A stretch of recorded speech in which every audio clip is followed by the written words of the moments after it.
In this edition of One Play Wednesday, we're going to take a look at the Bills' use of empty screens against the Ravens in their Week 4 comeback win. To be honest with you, this is not a fun video for me to make, and it probably is not going to be a fun one for you to watch as Ravens fans.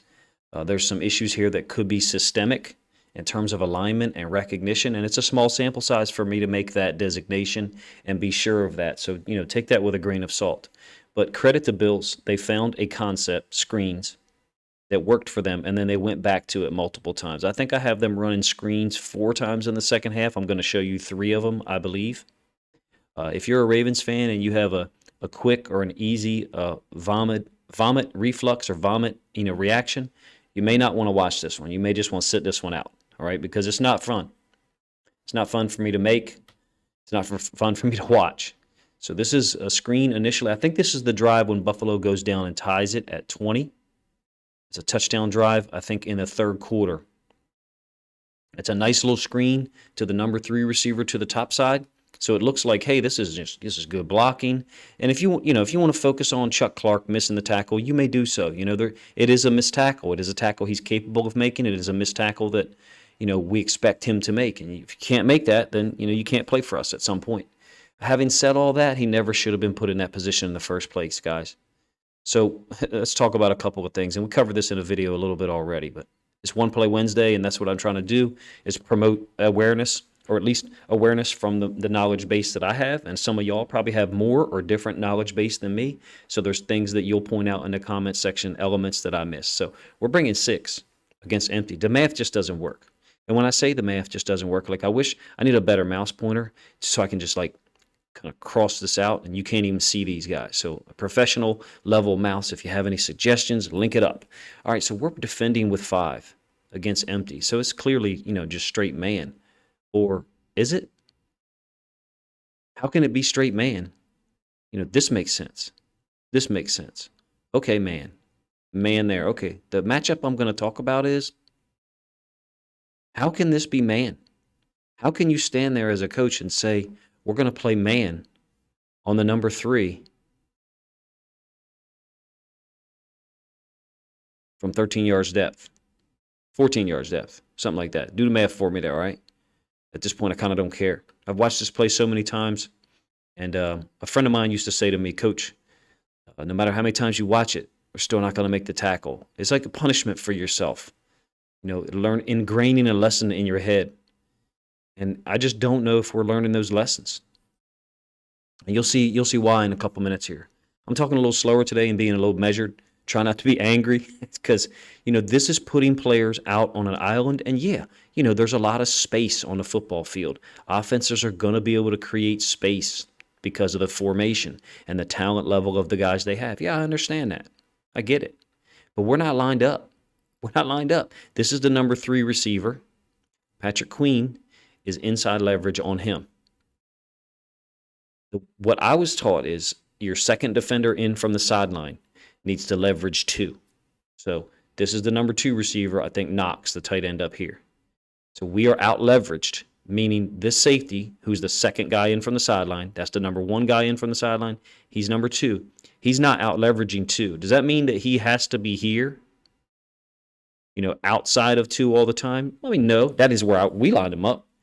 Just so things like this didn't happen. But then, certainly if you line people up in one place, then the offense is going to adjust and try to take advantage of you in another. But that's really the whole point. This happened third quarter. Big game.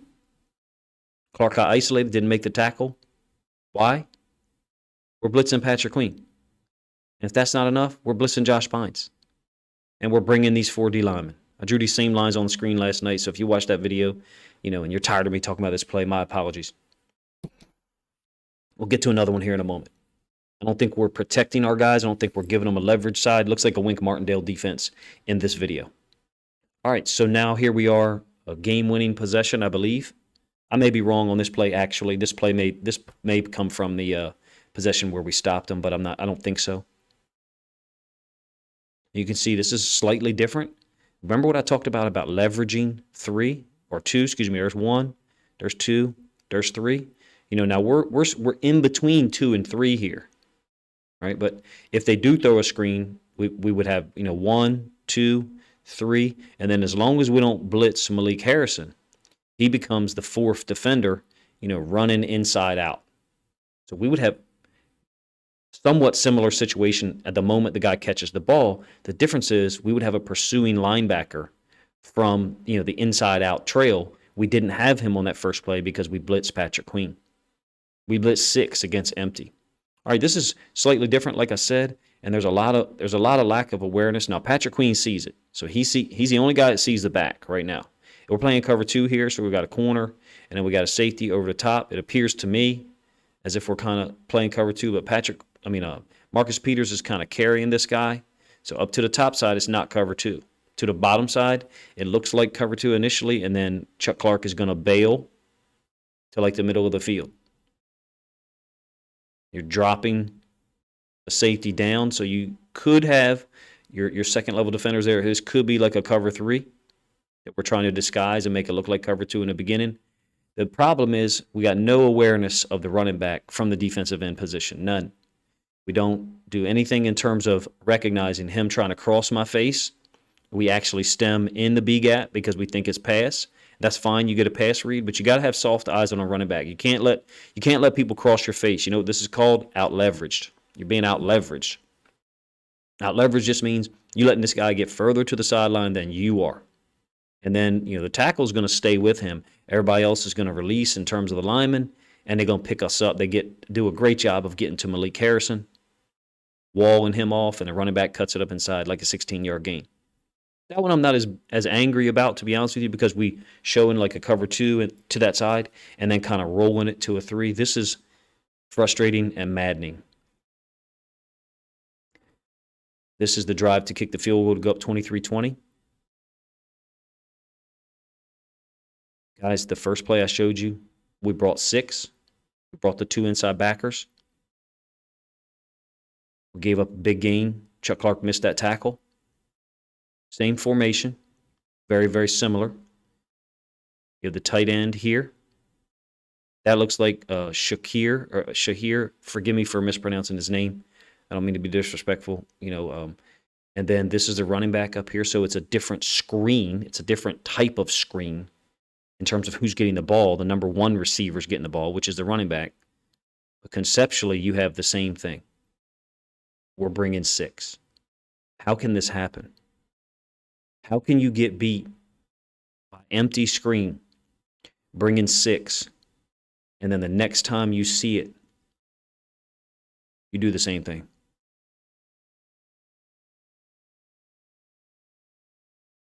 Nothing about this makes sense to me. I mean, from a Bills perspective, good for them. They said, hey, let's line up in empty again, and let's see if it looks like they're going to blitz. Now, this may be a call. The coach may have called this. Or it could be a situation where in the headset they told Josh Allen, hey, you're gonna set up 2 screens, 1 to either side, because they setting up a screen down here to the bottom side as well, to Davis. He chose the trip side. Are you surprised?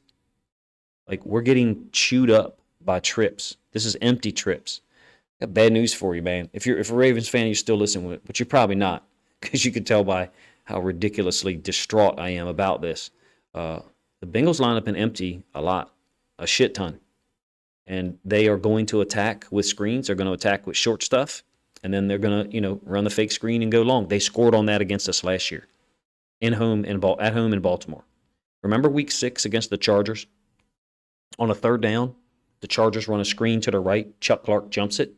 That's the pass down. Great play. The very next week, on a 2nd down, I think it was a 2nd down, Bengals give us the same formation. We line up the same way. Chuck jumps it. It's a fake screen, and it's a touchdown up the right seam to the tight end. I think Uzoma. I may be remembering the wrong player. This, to me, is more egregious than that, because that was just, hey, the Bengals coaches recognizing on film what Chuck was going to do. Let's give him the same scenario. Let's take advantage of it. Well, that happened here with the 1st and 3rd play I showed you. The difference is, even though Chuck Clark missed a tackle on the first one, it's not on Chuck Clark. It's not. It's poor alignment, poor blitz call versus that formation. And I'm just going to say it. We're Ravens fans, but I continually reference Belichick. because they won so many Super Bowls. So how can you not, have respect for that? They didn't make those mistakes. If you took advantage of them for a 14-yard gain or whatever Shakir's first catch was on the first play, and then you lined up in it again, soon thereafter, next possession, 2 possessions later, they weren't going to run the same stunt and get beat by the same type of concept. That's maddening to me. So if you're a Bills fan, you listen to this long, like, man, good. Your team made adjustments, and then they recognized things that they could exploit, and they exploited them. If you're a Ravens fan, you probably didn't listen this long. Let me know what you think of One Play Wednesday and how the Bills exploited the Ravens' lack of awareness with empty screens.